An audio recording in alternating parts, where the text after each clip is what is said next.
So today's presentation is about a certain phenomena in which we have in wave. This is wavelength and period of superposition wave. It means if you have got two waves and then you superimpose them on each other, the question is, what is the final wavelength of the two, or what is the period of the two waves when combined? So let us start some introduction here, and this introduction is as the following. I think we are all aware that there are sometimes in maths and physics, and probably even in science in general, some interesting questions, like you have got a function, and then this function has got a property for the object here, and then you have got another function here and another property of a different object. Now the question is, if we combine them, what is the calculated value of this new function? Maybe from here this is a bit clearer. Like there are many examples like this one here in maths and physics mainly. If for example you have got angle 1 and you have got angle 2, psi 1 and psi 2, and then a trigonometric function such as sine, cosine and so on. Now the question is, what is sine of psi 1 and psi 2 in terms of the individual of those? And then, or maybe another example, if you have got a liquid 1 with density 1 and liquid 2 with density 2, now if you mix them, what is the density of the mixture? There is an important note in which we will have to all know that in general this function cannot be linear, i.e. Sine psi 1 plus psi 2 definitely is not equal to sine psi 1 plus sine psi 2, or rho of the mixture is not equal to rho 1 plus rho 2. So we have to realize this fact. So each case of these and then many others definitely will have to be treated differently and analyzed differently, and then maybe you will get different formula of the combination of those. Now the next step here, superposition principle. This is a very interesting principle in which we have from waves, and this principle simply states if you have got two or more waves and they meet at a point, but definitely you have to be aware that the two waves must be in the same nature. It means two sound waves, two light waves, two water waves. You cannot combine a wave which is sound with another wave which is electromagnetic. Then the resultant of the two simply is the algebraic sum of both of them. So it means if wave 1 is y1, if wave 2 is y2, this is y1 the wave 1, and then add in to wave 2, so it means they meet at a point. Obviously the add in here means meeting at a point.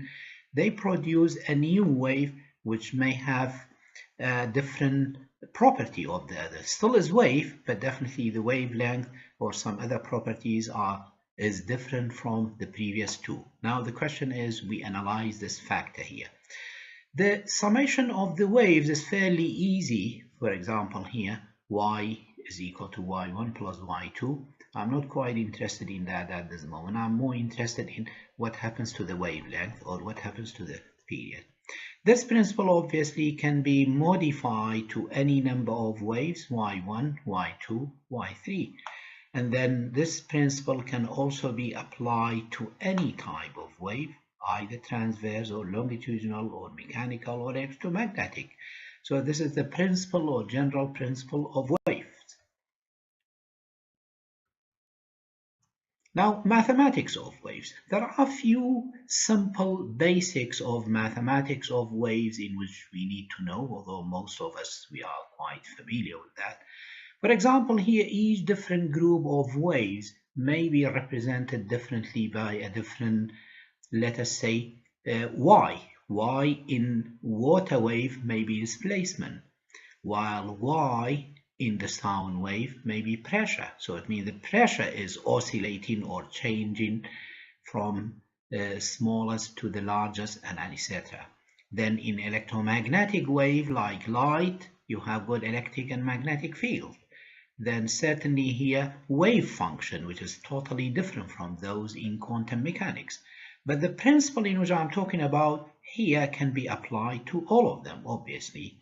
Now, here the general function of wave depends on x, t, and then certainly with two parameters, lambda and frequency. So lambda is the wavelength and nu is the velocity, the velocity of the wave. And these are parameters, but these are two independent variables in which the function depends on.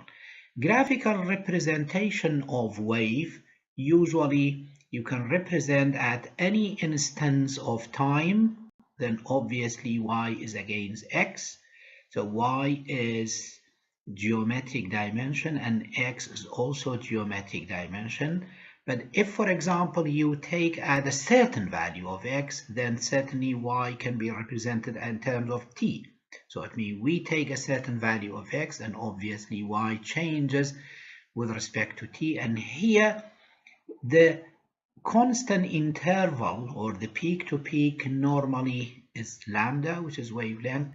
But in the case of the time axis, if y depends on the time axis, or you plot y against t, then it means this is the period of the wave, period of one cycle, which is obviously velocity divided by lambda, the wavelength. Now, the next point here, the two superimposed forces here, waves, then these two waves are now superimposed on each other. Assume two waves meet at a point, y1 and y2, okay? Then later on here, the question is, if for example, lambda 1 is wavelength of the first one, lambda 2 is the wavelength of the second wave, then now the question is, what is lambda in terms of those two, if for example these two merge? Then now this is the idea, this is lambda 1 and certainly this is lambda 2. Now we add them, and then once you add them, definitely you will produce a new lambda. Now the question is, what is the mathematical relationship between this lambda 1 and lambda 2? Then analysis. The analysis here, to understand this, we have to revise a little bit least common multiple, in which we learned it from basics of mathematics, like least common multiple of 3 and 5 is 15. I'm not going to introduce that, obviously everyone knows the meaning of those, but you may be surprised why we need this here, in which shortly you will realize. Now this can even be extended to decimal. The reason of talking about decimal, because we may expect that wavelengths are in decimal values. Simply, this can be modified by multiplying by 10, 100, and so on. Like if someone asks me what is the least common multiple of 0.6 and 0.4, simply here I can multiply by 10, then obviously for 6 and 4 will be 12, and later on I can redivide by 10. Then least common multiple of 0.6 and 0.4 is 1.2. Now the next step here is a theorem. This theorem is, if you have got two waves, y1 and y2, with wavelengths lambda 1 and lambda 2 respectively, then if you superpose them, or if they are superposed to a new wave, then the combined wavelength here will be equal to the LCM of lambda 1 and lambda 2. So least common multiple of lambda 1, lambda 2, which is surprising at the first stage here. Or if you have got a number of waves, wave 1, wave 2, wave 3, and each one of them has got lambda 1, lambda 2, lambda n, and obviously the same thing here, then it means it will be the least common multiple of all of those. We will shortly, and this can be applied to even time, period of the time is exactly the same, following the same pattern. So if the wave 1 has got period 1 and then time 2, then the time period of the new superposed wave is least common multiple of the two. Now we will demonstrate those here. Now some examples. Now two waves, what I did here, for example, I created some simple data here. on a spreadsheet, and then I combine them so that I illustrate exactly how this principle works. It's fairly easy. Now this is my wave 1 and this is my wave 2, and this is the combine them, which is adding the two. So wave 2 has got 4, and then wave 1 has got 6 as a wavelength, and definitely here the least common multiple of 6 and 4 is 12. So now if you analyze it properly, the wavelength of the new wave is going to be equal to 12, which is interesting. And this is that fact and the theorem in which we talked about. Now, three waves can easily be dealt with. The only point here is a bit more complicated. This is your wave 1, which is 6 centimeters, meters, millimeters, it doesn't matter. This is wave 2, which is 4, and this is wave 3, which is, for example, 5. Then mathematically, the least common multiple of those is 60, and true, if you analyze it properly, the combined wave y1 plus y2 plus y3 has got a wavelength which is equal to 60.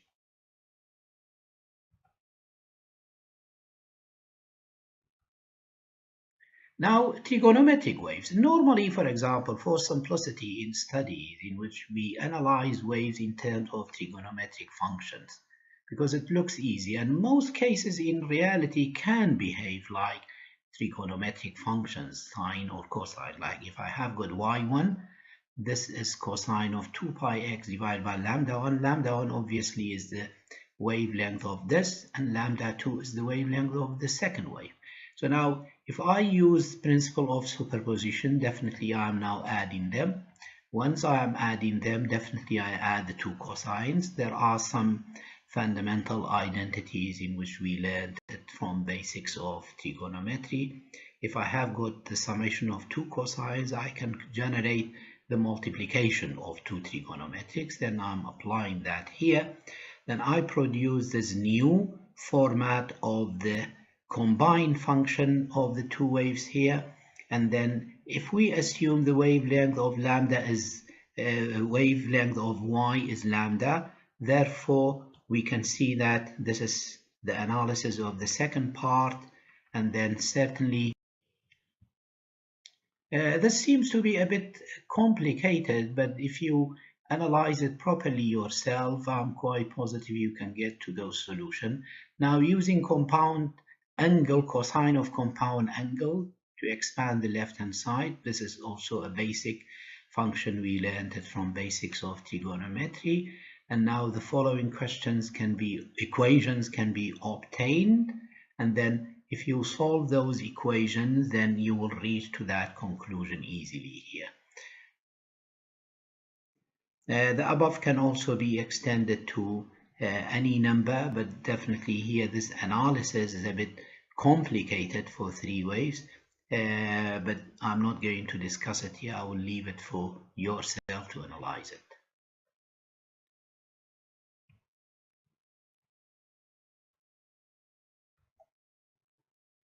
Now an example.